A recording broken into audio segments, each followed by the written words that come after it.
Anak lain dapat ijazah, Oke. kenapa ini cuma surat keterangan? Jangankan sekedar menurunkan posisi duduk Gibran, memberhentikannya melalui mekanisme konstitusional pun menurut pandangan saya layak dilakukan.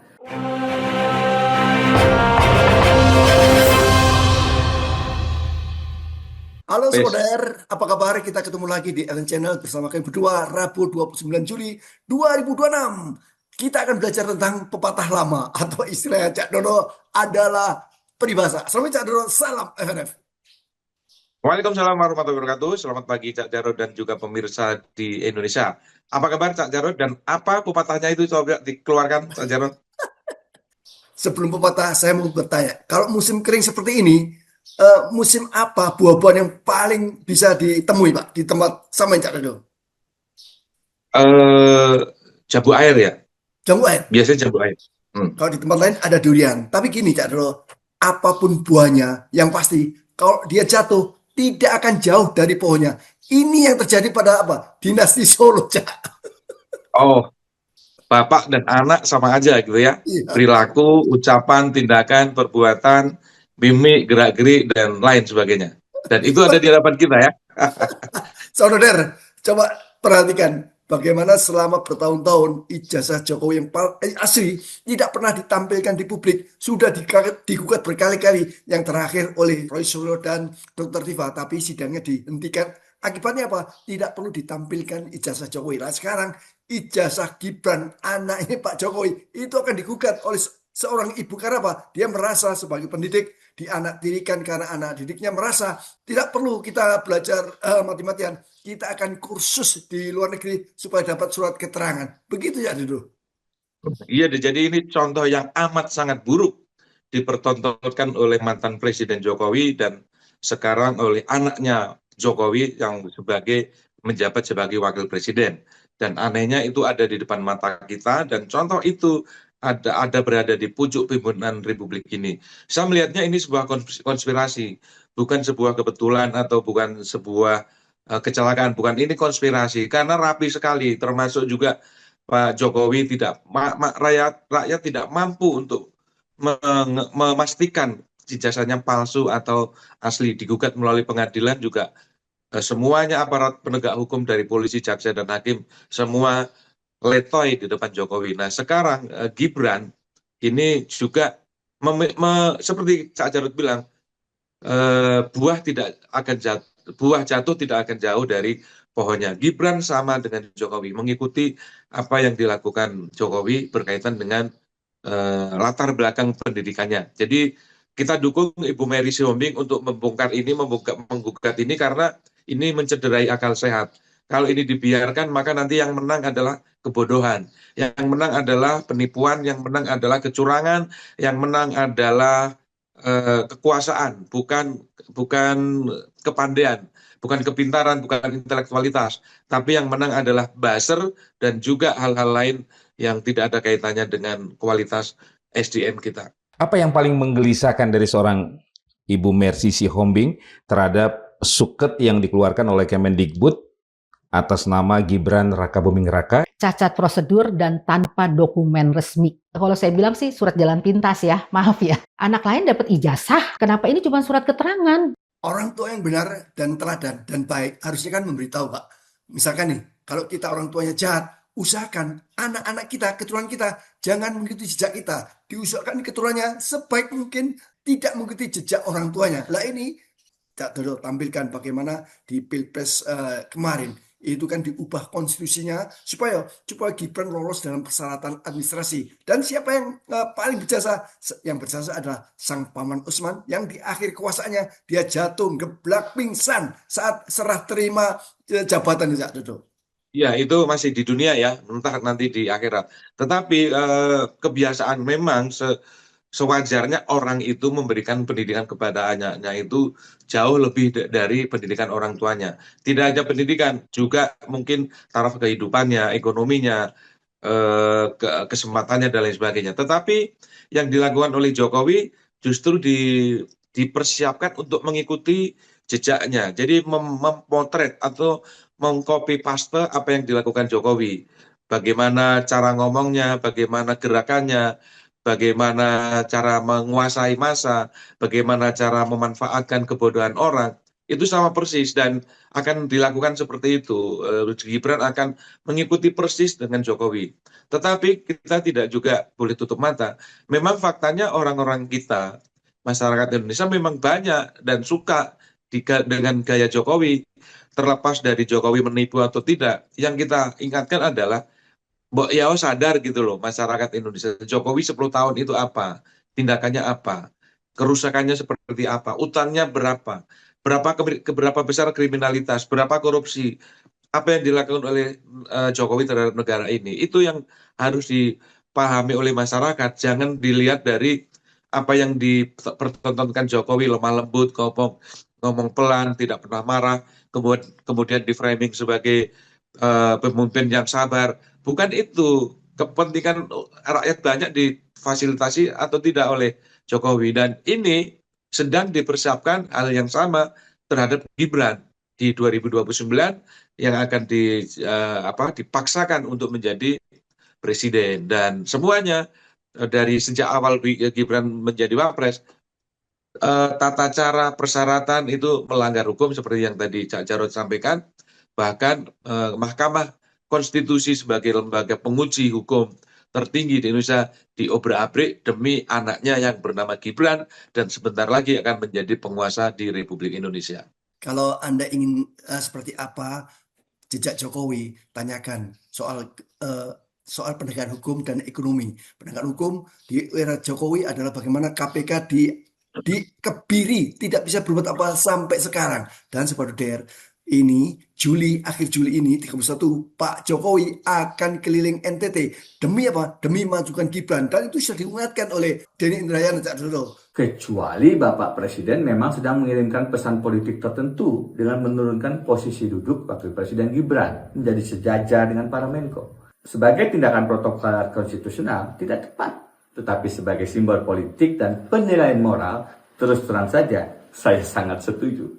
Jangankan sekedar menurunkan posisi duduk Gibran, memberhentikannya melalui mekanisme konstitusional pun menurut pandangan saya layak dilakukan. Menurut pandangan saya, terdapat berbagai alasan pemakzulan yang layak dilaksanakan secara konstitusional, mulai dari dugaan tindak pidana korupsi, dugaan kejahatan berat lainnya, perbuatan tercela, hingga persoalan apakah yang bersangkutan masih memenuhi syarat sebagai wakil presiden. Tentu semua itu harus dibuktikan melalui mekanisme hukum yang sah, melibatkan DPR, pemeriksaan oleh Mahkamah Konstitusi, dan keputusan politik konstitusional di MPR.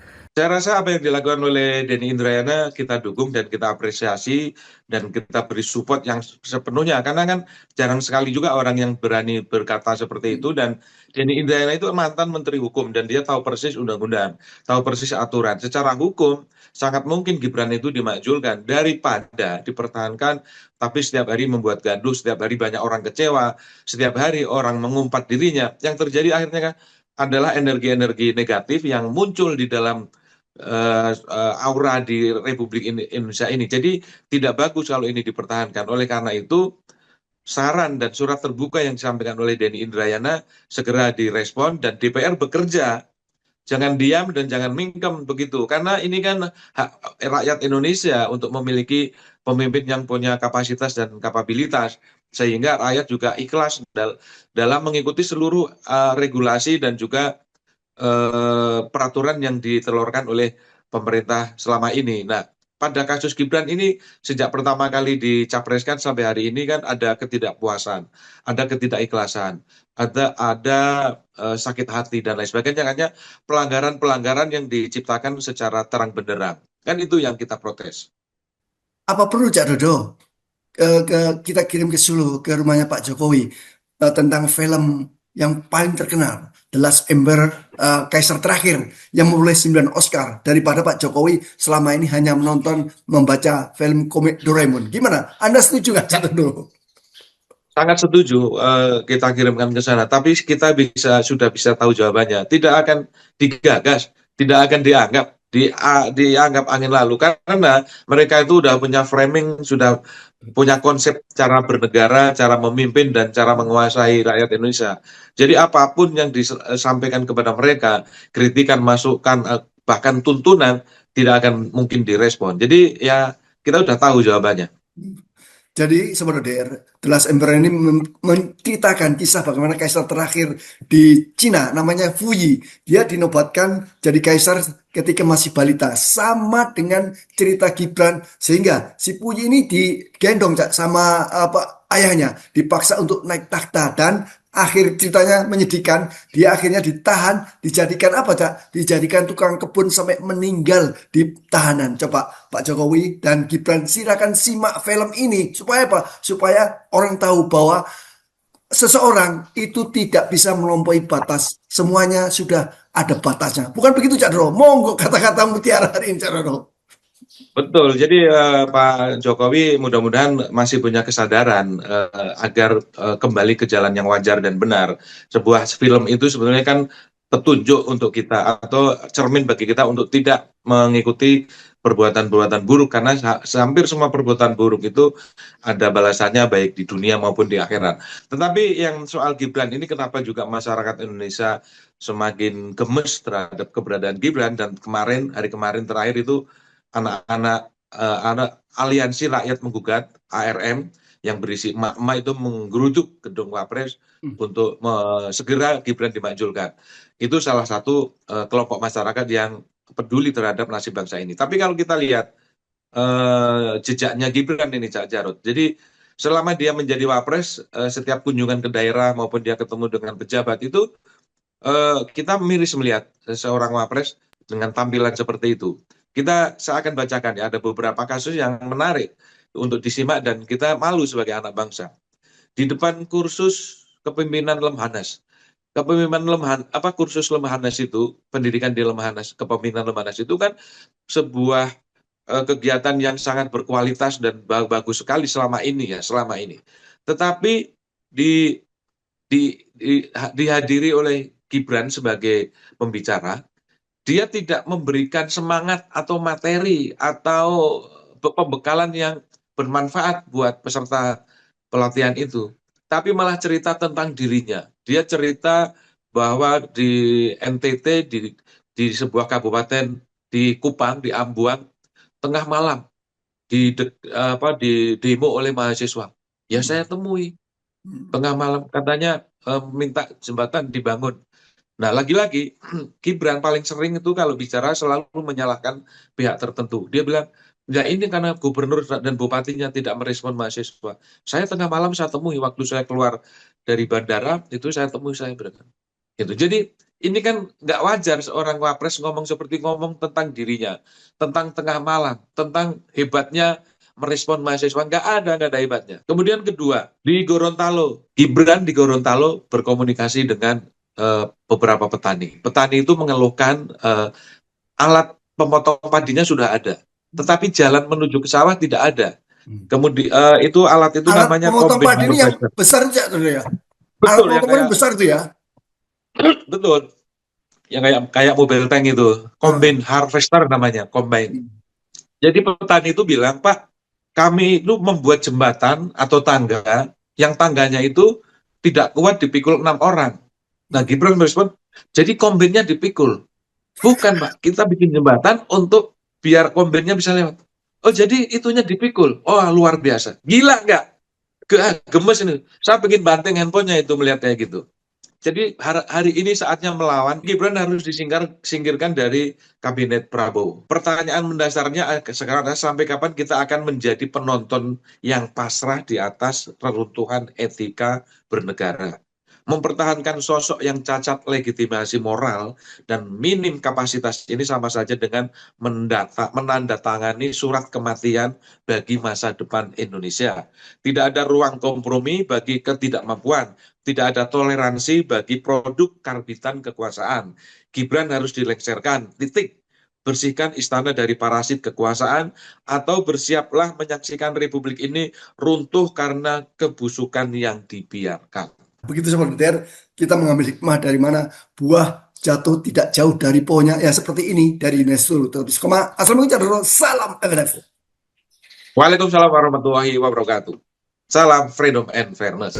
Untuk PSSI, untuk sepak bola, untuk timnas, ada 8 lapangan bola nanti di sini. Dan diharapkan selesai tidak lebih dari 1 tahun, dan ini akan dibiayai oleh FIFA.